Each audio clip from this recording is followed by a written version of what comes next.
Exercise 10.3 sum 27 y equal to e power x into cos x ன்னு கொடுத்திருக்காங்க. First சம்மை எடுத்து எழுதிக்கிடுவோம். So y equal to e power x into cos x ன்னு எழுதிக்கோங்க. இது பார்த்தீங்கன்னா எப்படி இருக்கு, ரெண்டு ஃபங்க்ஷன் ப்ராடக்ட்ல இருக்கிற மாதிரி இருக்கு. ஸோ ரெண்டு ஃபங்க்ஷன் ப்ராடக்ட்ல இருந்தா நம்மளுக்கு டிஃபரன்ஷியேஷன் ஃபார்முலா என்னது, d by dx of uv equal to uv dash plus vu dash. அதாவது ஃபர்ஸ்ட் ஃபங்க்ஷனை வச்சுட்டு ரெண்டாவது ஃபங்க்ஷனை டிஃபரன்ஷியேட் பண்ணுங்க, பிளஸ் போட்டுக்கோங்க.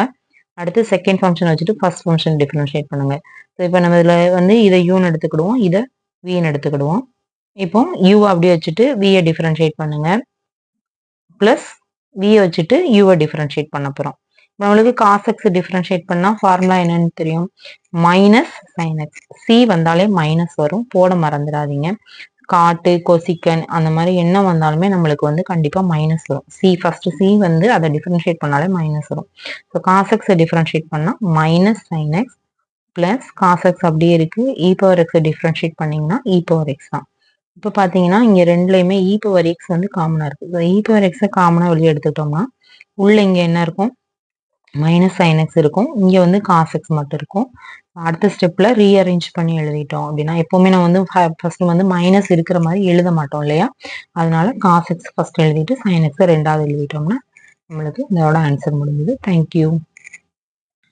Exercise 10.3 sum 28 y equal to root of x plus root x ன்னு கொடுத்துருக்காங்க. ஏற்கனவே நம்ம வந்து சம் 26ல என்ன பார்த்தோம்னா இந்த டேர்ம் மட்டும் இருந்தது, அதுல இந்த டேர்ம் மட்டும் எப்படி டிஃபரன்ஷியேட் பண்றதுன்னு பார்த்தோம். இப்போ வந்து எக்ஸ்ட்ரா ஒரு டேர்ம் கொடுத்து ரூட் கொடுத்துருக்காங்க. ஸோ இதை எப்படி டிஃபரன்ஷியேட் பண்றதுன்னு பார்க்கலாம். ஃபர்ஸ்ட் சம்மை எடுத்து எழுதிக்கோங்க. அதை வந்து எப்படி இப்போ எழுதியிருக்கோம் அப்படின்னா, ரூட்ல இருக்கிறத பவர் 1/2 அப்படிங்கிறத ரீஅரேஞ்ச் பண்ணி எழுதியிருக்கிறோம். இப்போ இதை பார்க்க எப்படி இருக்கு அப்படின்னா, எக்ஸ் பவர் என் அப்படிங்கிற ஃபார்மெட்ல இருக்கு. ஸோ எக்ஸ் பவர் என்னங்கிற ஃபார்மெட்ல இருந்ததுன்னா ஃபார்முலா என்னது, n into X power n minus 1. இது ஃபுல்லா எக்ஸுங்கிற மாதிரி நம்ம எடுத்துட்டு பவர்ல என் இருக்கு, n into X power n minus 1.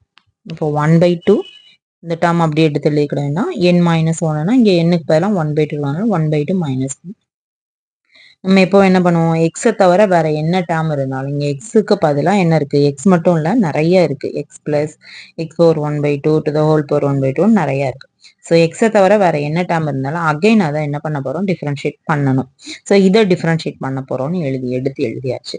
இப்போ பார்த்தீங்கன்னா இங்கே வந்து எக்ஸ் இருக்கு, இது ஒரு டேர்ம் இது ஒரு டேர்ம், ரெண்டு டேர்ம் வந்து அடிஷன்ல இருக்கு. ஸோ ரெண்டு டேர்ம் அடிஷன்ல இருக்கிறதுனால தனித்தனியாக செப்பரேட் பண்ணி அந்த டிஃபரன்ஷியேட் பண்ண போறோம்னு எடுத்து எழுதிக்கலாம். இப்போ பார்த்தீங்கன்னா இப்போ எக்ஸை டிஃபரன்ஷியேட் பண்ண போறோம். இங்கே வந்து என்ன பண்ணியிருக்கோம், 1/2 மைனஸ் 1 மைனஸ் 1/2. அது மற்றபடி மற்ற எல்லாமே அப்படிதான் எழுதியிருக்கிறோம். இங்கே வந்து எக்ஸை டிஃபரன்ஷியேட் பண்ணா 1. இந்த இது பார்த்தீங்க அப்படின்னா இது அதே என்னன்னா சம் 26. இந்த சம் 26 நம்ம வந்து ஆல்ரெடி வந்து சால்வ் பண்ணியிருக்கோம், நீங்க அந்த வீடியோ பாருங்க. அதனால அந்த சம்மோட ஆன்சரை மட்டும் எடுத்து நான் எழுதியிருக்கிறேன். 2 root x plus 1 divided by 4 root x root of x plus root x. இதான் இந்த சம்மோட ஆன்சர். அதாவது இதை டிஃபரன்ஷியேட் பண்ணா இது வந்திருக்கு அப்படின்னு சொல்லிட்டு ஆல்ரெடி நம்ம ப்ரூவ் பண்ணியிருக்கிறோம். சப்போஸ் இது வந்து நம்மளுக்கு எக்ஸாம்ல கேட்டாங்கன்னா என்ன பண்ணணும் அப்படின்னா, இதை தனியா நீங்க கண்டிப்பா என்ன பண்ணணும், டிஃபரன்ஷியேட் பண்ணி காட்டணும், எடுத்து எழுதக்கூடாது. ஸோ இப்போ எடுத்து எழுதிட்டு 2 root x plus 1 divided by 4 root x root of x plus root x. இப்போ பார்த்தீங்கன்னா இங்கே வந்து பவர் மைனஸ் 1/2 இருக்கா, ஸோ மேலே இருக்கிறதுனால அதை என்ன பண்ணியிருக்கோம், நம்ம கீழே எடுத்து எழுதியிருக்கோம். இந்த பவர் 1/2 எல்லாம் என்ன பண்ணியிருக்கோம், ரூட்ல மாற்றிட்டோம். இப்போ பார்த்தீங்கன்னா இப்போ எல்சிஎம் எடுக்கிறோம். இங்கே வந்து என்ன இருக்கணும், 1 இருக்கணும். ஸோ கிராஸ் மல்டிப்ளை பண்ணிங்கன்னா இந்த டேர்ம் மேலே போயிடும், ப்ளஸ் 2 root x plus 1 இருக்கும். இங்கே வந்து 4 root x root of x plus root xன்னு இருக்கும். ஸோ மேலே இந்த டேர்ம் அப்படியே வந்துடும், கீழே வந்து இந்த 2 இருக்கு, இங்கே ஒரு 4 இருக்கு. ஸோ 2 × 4 8. இந்த பக்கம் உள்ள டேர்மை அப்படியே ஃபர்ஸ்ட் இங்கே எடுத்து எழுதிட்டு இந்த டேர்மை ரெண்டாவது எழுதியிருக்கோம். நம்மளுக்கு இதான் இந்த சம்மோட ஆன்சர். தேங்க்யூ.